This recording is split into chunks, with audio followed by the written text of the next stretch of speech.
Brilliant. And I think it's fair to say that, like, we're extremely lucky to have an organisation like Seedsavers, and as you mentioned, people like Mads McKeever, Brown Envelope Seeds, and organisations like GIY, and so many others who have not only been providing seed, but also been providing a huge amount of education and support around growing your own. And I think, as you said, the timing of this crisis was fortuitous in that people could start growing, it being the spring.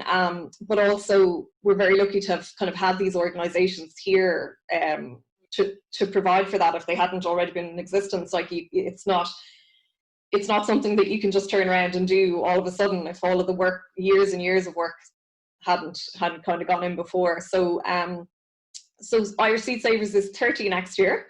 So it's going to be... We're 30 next year, yes. And I suppose I just want to give a special mention to Anita Hayes, who is our founder.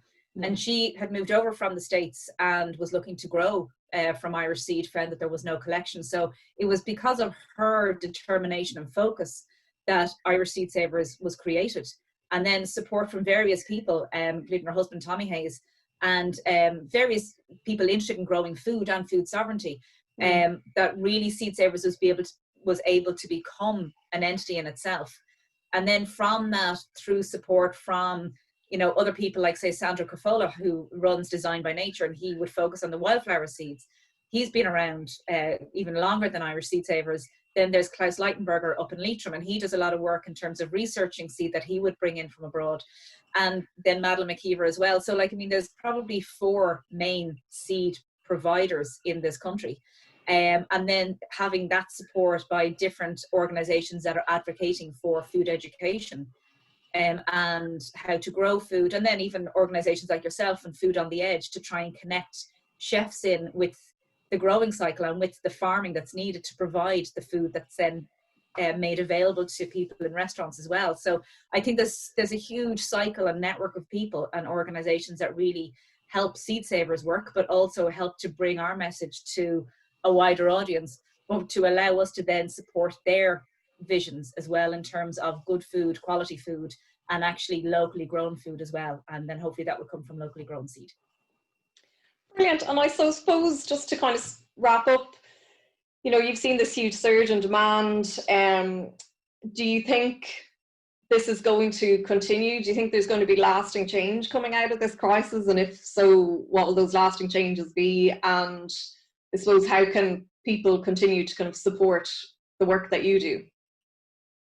So I think next year will be very telling, because I think a lot of people may have got a lot of seed that may do them for a couple of years. So it could be a mix of people storing those seeds. So we would say make sure that they're in an airtight closed container in a cool, dark place so that the seeds actually don't go to waste. But that you may also have a lot of people that once they start going back into their supermarkets, into their garden centres, that the seeds are available, that they can just access there. But what we would ask is for people to consider, when you're getting your seed, have a think about what type of seed you're looking for. Are you looking for open pollinated seed? Are you looking for hybrid seed?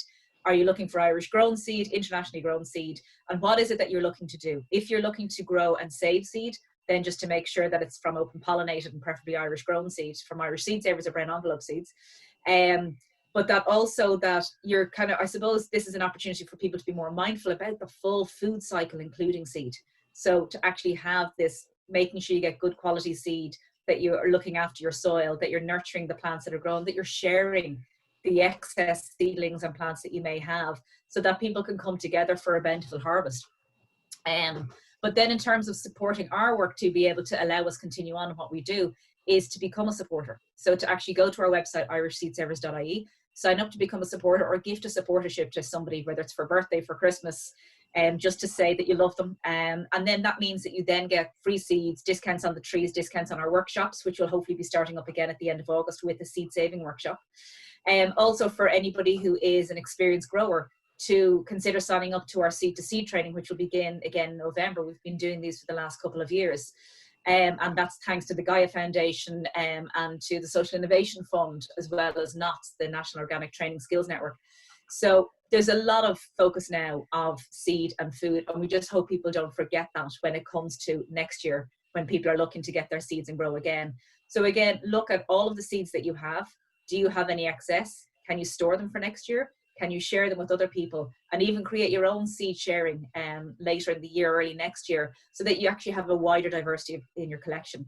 So yeah, I think that's it really. Just try and engage more with the seed and the food, connecting with us through our supporter program, and then hopefully once we reopen to the public, come and visit us and actually see what we do for yourselves.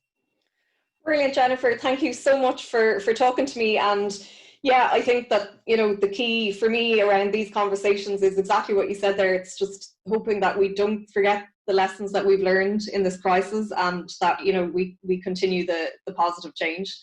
So thanks a million. Thanks so much. And I just want to put a shout out as well just for our Facebooks and our social media platforms for people to follow us there. And we have a monthly e-zine as well with tips and offers, and, you know, so just it's another way that people can connect. So thank you so much for the opportunity, Ruth. Really lovely talking to you today. Thanks for talking to me, Jennifer.